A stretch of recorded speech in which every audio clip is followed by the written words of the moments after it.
বন্ধুরা, আজকে আবার একটা নতুন ভিডিও নিয়ে চলে এসেছি। তোমাদের সঙ্গে কিছু কথা বলবো। কালকে বলেছিলাম তোমাদের হ্যাবিট হিলিংয়ের কথা, কালকে গত ভিডিওটাতে বলেছি। আজকে হ্যাবিট হিলিংয়ের কথা কালকে তোমাদেরকে এটুকু বলেছিলাম যে হ্যাবিটগুলোকে আমরা কিভাবে পাল্টাতে পারি। তো হ্যাবিট পাল্টানোর জন্য আমাদের যে হ্যাবিটটা আমাদের মনে হচ্ছে যে আমাদের পথে অন্তরায়, মানে এগোনোর অগ্রগতির পথে আমাদেরকে বাধা হয়ে দাঁড়াচ্ছে, যে হ্যাবিটটা, সেই হ্যাবিটটা আমাদেরকে ছেড়ে ফেলতে হবে। তো সেই হ্যাবিটটাকে আমরা কি বলবো? আমরা কিন্তু ওটাকে ইগনোর করব না, আমরা ওটাকে বলবো, যে শ্রদ্ধা জানিয়ে, সম্মান জানিয়ে বলবো যে আই এম সরি, কারণ এত বছর ধরে তুমি আমার সঙ্গে আছো। আমি তোমার আমরা আসলে এটাও ঠিক, আমরা কোনো হ্যাবিট ছেড়ে দিতে পারি না পুরোপুরি, ওটাকে পাল্টাতে পারি। তো যেটা যেমনভাবে করছি সেটাকে ঠিক উল্টো করে দিতে পারি।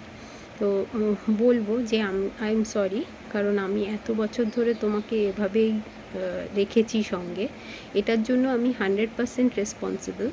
তো কিন্তু আমি এই হ্যাবিটটা থেকে এখন মুক্ত হতে চাই। তো কারণ আমি নিজেকে ভালোবাসি, স্বীকার করি, সম্মান করি। এই সেন্টেন্সটা বলে তারপরে বলবো আমরা যে প্লিজ ফরগিভ মি, কারণ এত বছর ধরে আমি তোমাকে রেখেছি সঙ্গে, রেখে আমি তোমাকেই মানে বাড়াতেও থেকেছি তোমার সঙ্গে সঙ্গে। আমি এত বছর ধরে নিজের যাই হোক যেভাবে নিজেকে মানে সঙ্গে অ্যাটাচ করে ফেলেছি, সেই হ্যাবিটটাকে আমার ছাড়া এত সহজে, বা সেটাকে পরিবর্তন করা এত সহজ হচ্ছে না, কিন্তু তবুও আমি সেটার জন্য চেষ্টা করছি। এর জন্য আমাকে ক্ষমা করো, ফরগিভ মি। আর থ্যাংক ইউ, আমি এই হ্যাবিটটা চেঞ্জ করার কথা ভাবছি, এর জন্য thank you.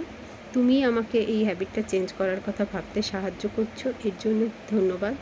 R I love you, আমি তোমাকে ভালোবাসি, কিন্তু সেই জন্য তোমার সঙ্গে আমি এত বছর ধরে ছিলাম, এবার আমি তোমাকে পাল্টে একটু অন্যরকমভাবে থাকতে চাইছি। এইগুলো বলে আমরা হ্যাবিটটাকে সম্মান জানিয়ে ওই হোপোনোপোনো এবং করে যাব প্রার্থনা 108 বার করব। এটা 7 দিন করে দেখুন, সেই হ্যাবিটটা পাল্টাতে বাধ্য। Thank you.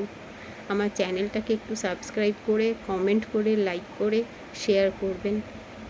সবাই তোমরা করো, আর যারা আমার গুরুজনেরা আছেন তাদের জন্য বললাম করবেন। Thank you.